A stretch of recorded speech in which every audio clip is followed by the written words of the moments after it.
सुधांशु जी बहुत नादान व्यक्ति हैं और इनकी पार्टी के लोग भी बहुत नादान हैं और अंजना ओम कश्यप जी जैसी मशहूर पत्रकार वो भी शायद इतनी नादान बनने की कोशिश कर रही हैं कि वो इस इवेंट का महत्व नहीं समझ पा रही हैं। इस इवेंट को जस्टिफाई करने का मतलब कि आप या सुधांशु जी या भारतीय जनता पार्टी या इस देश के लोग क्या ये बेवकूफ है, उनको समझ में नहीं आ रहा था कि प्रधानमंत्री नरेंद्र मोदी किस कार्यक्रम में गए थे वहां पे। हम लोग राजनीति में बच्चे हैं, हमें समझ नहीं है। आप इस प्रकार से समझा रहे हैं, नंबर एक।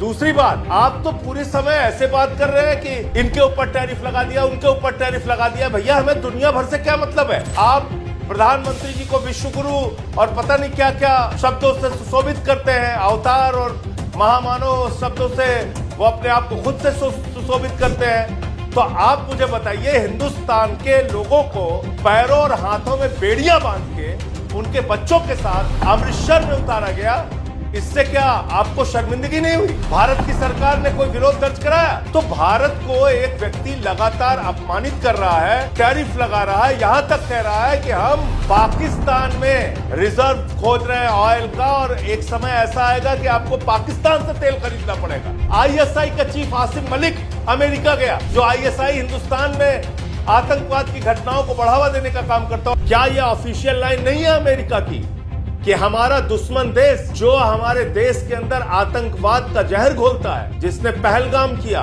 पुलवामा किया, संसद पे हमला किया, अक्षरधाम किया, लाल किले पे हमला किया, उस पाकिस्तान के सेना अध्यक्ष को बुलाकर उससे मुलाकात की बंद कमरे में अमेरिका ने, जो हिंदुस्तान में आतंकवाद के बीज बोता है, जिस पाकिस्तान ने हाफिज सईद से लेके मसूद अजहर से लेके दुनिया के तमाम आतंकवादियों की फैक्ट्री है, और वो कह रहा है कि India and Pakistan both are great nation. ठीक है, और इसमें हमें कुछ भी अजीब नहीं लग रहा। ठीक है, सुधांशु जी इसका जवाब देंगे। टैरिफ हमारे ऊपर लगाता जा रहा है। सुधांशु जी इसका जवाब देंगे, लेकिन अब वो बार बार इस बात को कह रहा है कि ट्रेड डील की धमकी देके, ट्रेड डील की बात कह के हमने सीज फायर कराया। ये अमेरिका के राष्ट्रपति ट्रंप का बयान है, और सीज फायर की डिक्लेरेशन अगर भारत के प्रधानमंत्री ने सबको विश्वास में लेके, पक्ष विपक्ष को, सेना को विश्वास में लेके किया होता तो शायद इतने सवाल नहीं उठते। लेकिन उन्होंने तो अचानक ऐसे समय में आए और